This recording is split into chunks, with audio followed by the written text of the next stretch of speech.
सभी भैया बहनों को हरिओम। आज हम सामाजिक विज्ञान की एक पुस्तक है जिसका नाम है सामाजिक एवं राजनीतिक जीवन पृष्ठ। ये पुस्तक हम आप पढ़ने वाले हैं। इसके अंतर्गत पहला पाठ है विविधता की समझ। विविधता का अर्थ होता है अनेक प्रकार के। अब हम जानते नहीं हैं कि विविधता क्या होती है, किस प्रकार की होती हैं, इसके अंतर्गत क्या क्या चीज़ें आती हैं, इसके बारे हम जानेंगे।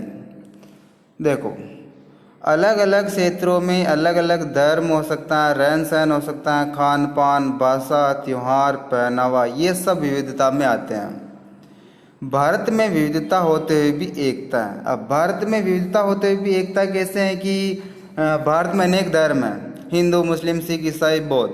अलग अलग राज्य में अलग अलग प्रकार का रहन सहन है, अलग अलग प्रकार का खान पान है, अलग अलग प्रकार की बोलियां हैं, भाषा है, अलग अलग प्रकार के त्यौहार मनाए जाते हैं, अलग अलग तरह के पहनावा है।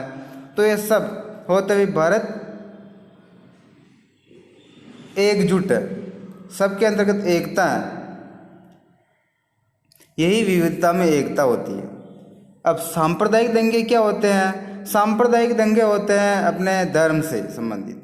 अलग अलग धर्म के लोगों को, दो धर्मों के लोग आपस में लड़ाई करना या आंदोलन कर देना सांप्रदायिक दंगे कहलाते हैं। जैसे सांप्रदायिक दंगे, अलग अलग धर्मों में आपस में लड़ाई हो जाना सांप्रदायिक दंगे कहलाते हैं।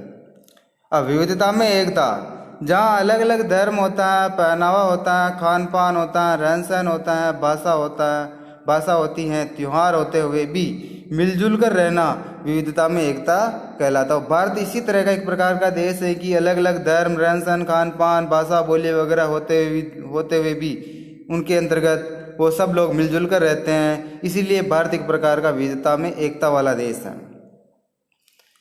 गृह कार्य, प्रश्न नंबर 1, विविधता में एकता क्या है? इस प्रश्न का उत्तर सभी भैया बहन अपनी कॉपी में लिखेंगे तथा नोट्स को भी कॉपी में लिखेंगे और इस पाठ को एक बार पढ़ेंगे। इस पाठ को पढ़ने से आप इस विविधता की समझ के बारे में कहानी के माध्यम से समझा रखा है और उस कहानी के माध्यम से हम इस पाठ को आसानी से समझ सकते हैं। जय हिंद।